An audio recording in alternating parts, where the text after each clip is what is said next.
starter. If healthy, Lynn did think this was a good starting point for the rookie. I thought he came in and gave us a chance to win.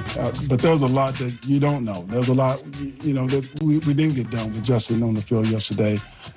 He's a backup for a reason. He's a rookie, and there's a lot that he needs to learn about this game. I know we can win with either quarterback, but the veteran quarterback right now gives us the best chance to win. Well, Tyrod was reportedly out because of an adverse reaction to a pain-killing injection to treat a rib injury. He's said to be recovering well and got treatment at the hospital. Herbert was 22 of 33 for 1 passing touchdown, 1 rushing touchdown. Against the Super Bowl champs. Against the Super Bowl defending champion. And given 5 minutes heads up with no first-team reps all week. Look, he looked big. I have a lot of respect for Anthony Lynn, and I have a lot of respect for Tyrod Taylor. But after seeing Herbert, and as you started the show by saying, with quarterbacks, your eyes don't lie to you. Like, you see what you see. You can make up whatever narrative you want, but at the end of the day, how they perform, you can see if it's them or if it's someone else, right? Very quickly.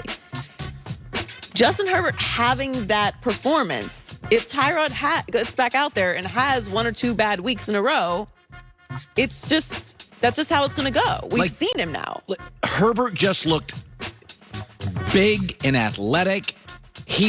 By the way, he looked like a first-round quarterback. You're like, oh, he's bigger than Tyrod. And he's got a bigger arm than Tyrod. And he's a little fat. He's like, that's what a first-round quarterback. Now, they don't all look like that. Right. But that's what they look like. You're like Joe Burrow, when you look at him, you're like, oh, he just moved. He makes guys miss. He throws 60 times. He's not over. First-round quarterbacks, even if they're erratic in their first start, they shouldn't look completely physically overwhelmed.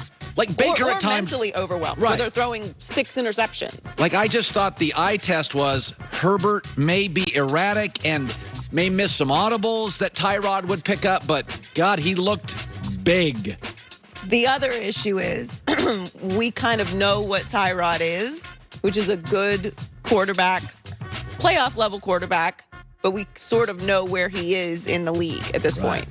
What Justin Herbert and Joe Burrow have is hope and potential. Yeah. And that is an intangible that someone like Tyrod Taylor doesn't have. Right. So when you see Justin Herbert out there and you're like, wow, he's got 5 minutes to find out he was starting. He's a rookie quarterback.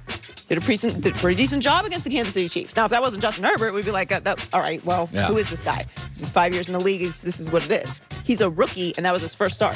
So the potential that he could reach plays a role in whether people are going to want him out there again. So Tyrod cannot have a couple bad weeks, or that's how it's going to go. Yeah. So the Eagles have not gotten off to a good start this season. They lost both of their games by double digits, and former Eagle Brian Westbrook says there's plenty of reasons for the team's 0-2 start, but Carson Wentz is going to have to be the one to turn things around. As bad as they were against Washington, things got worse. And, a lot has to land at the feet of the quarterback. Of course, a lot has to land at the feet of Doug Peterson, Jim Schwartz. I mean, there's a lot of blame to go around. I don't see anything that's going to change outside of Carson being the guy that again, I said it last week, I'll say it again this week. Unless he can be Patrick Mahomes-like, then we don't have a chance.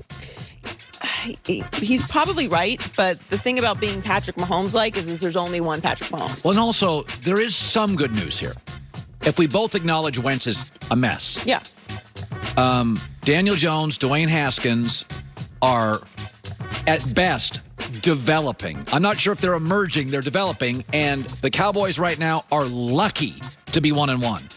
So you've got time here. This is not a division where, like, if you're Arizona and you're 0-2 and you watch the Rams and Seahawks, you're like, we can't be 0-3 or it's done.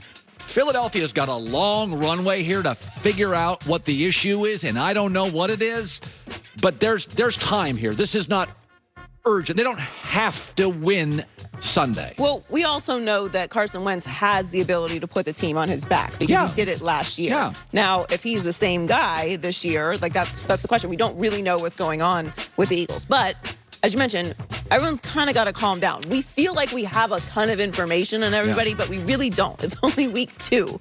It feels like we've watched so much football because we're all just consuming as much as we can because we missed it so much. But it's only week 2. And the NFC East is what it is. They have the Bengals this week. That's a good at home. It's a nice place to be. That's a good get back game. And then they have the 49ers at San Francisco, but they're banged up right now. No Garoppolo. So, and no Bosa. So that's not a terrible place So to be. very quickly they could be 2-2. Right. So we probably need to pause a little bit on the panic, but they do not look great. Finally, the Clippers season didn't end the way they hoped, fell to the Nuggets in the second round, and after the Game 7 loss, Paul George reportedly addressed his teammates, but it didn't go very well. According to Shams Charania, George was urging the team to stay committed and for everyone to return next season to make another title run, but his comments were met with some eye rolls and bewilderments. I love that word, particularly because of his poor play in the series. Shams also noted that George had multiple verbal spats with teammates during the postseason, and the Clippers players reportedly felt he wasn't holding himself accountable. Remember, after Game 7, Paul George told the media, "We never felt like this was a championship or bust year for us." So probably wasn't the person to give that speech. I don't know who the speech giver is in that locker room because, Kawhi is not very vocal. I'll say it again. Not be surprised if they move off Paul George immediately. I will not be surprised. Paul George and draft picks, they've got depth here. You can get players. I'm not going to be surprised if don't have it sourced, kind of sourced. Don't be shocked if they lose patience quickly with Paul George, because as you and I know, people are what they are in the playoffs. We try to talk ourselves that Harden will now rise. And we do it every playoff run, too, because they'll have a game and we're like, here it is. Nope.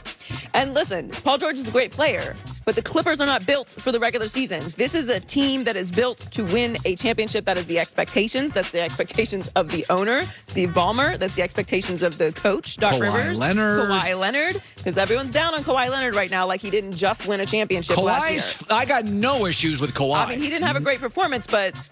Yeah, he had a bad last game performance, but I got no issues with Kawhi. I'm still all in on the Kawhi. This team is a team that needs someone who can perform in the postseason. Yeah. And there's a lot of evidence that might not be the case. Joy Taylor with the news. Well, that's the news. And thanks for stopping by. The Herd Line. I was talking about this earlier, is there are quarterbacks I've grown up with, Tom Brady and Drew Brees, and it is tough when a Joe Montana ages.